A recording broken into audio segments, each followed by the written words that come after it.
रुखराई के दिखार सब हरिया गिना, रुखराई के दिखार सब हरिया गिना। मनमा किसान के उमंग जागना, मनमा किसान के उमंग जागना। ये हरेली तिहार आगना, ये हरेली तिहार आगना। सावने आगे सावने आगे सावने आगे ना, सावने आगे सावने आगे सावने आगे ना। रुखराई के दिखार सब हरिया गिना, रुखराई के दिखार सब हरिया गिना।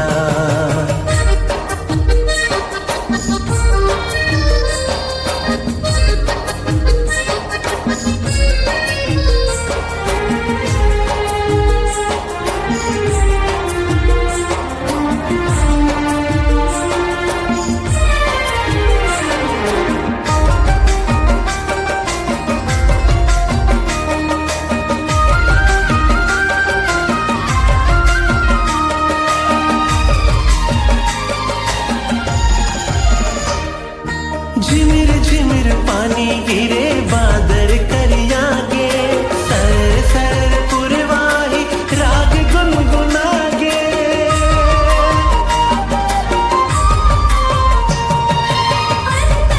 किसान के गलों को सिखागे, नगर बैला रामा खुदाई होवे।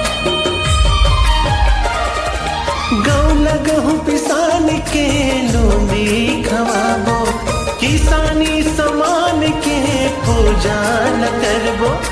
हमरो गा भाग जागना, हमरो गा भाग जागना। सावने आगे सावने आगे सावने आगे ना, सावने आगे सावने आगे सावने आगे ना। रुखराई के दिखार सब हरिया गिना, रुखराई के दिखार सब हरिया गिना।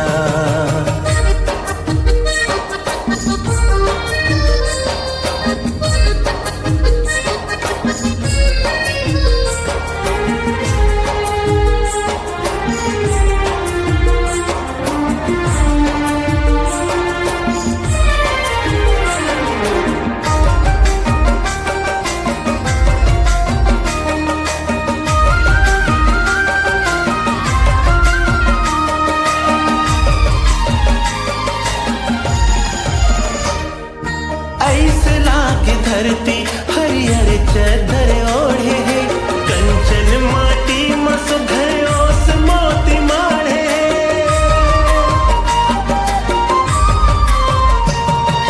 लइका मन के गोदी गिरी खपाए, नोनी मन सोना से गर्व गीत गाए। पट पर भाठा माँ खेल विधुन माते है, घरों घर मलावत भैया लिम डाला खोचे है। बिकट उल्लास लागना है, बिकट उल्लास लागना है। सावने आगे सावने आगे सावने आगे ना, सावने आगे सावने आगे सावने आगे ना। रुखराई के दिखार सब हरिया गिना, रुखराई के दिखार सब हरिया गिना, रुखराई के दिखार सब हरिया गिना।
दीजिए एक नया मुकाम, डिजिटल रिकॉर्डिंग की दुनिया का जाना पहचाना नाम स्वरांजलि, जहां गूंजती हैं ध्वनियां अपनी माटी की सौंधी सुगंध के साथ। छत्तीसगढ़ी संगीत के विविध रंग जो पहुंचाते हैं पूरे प्रदेश में डिजिटल रिकॉर्डिंग के संग। स्वरांजलि स्टूडियो, नेमी चंद गली नंबर 2, गंजपारा, रायपुर।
जा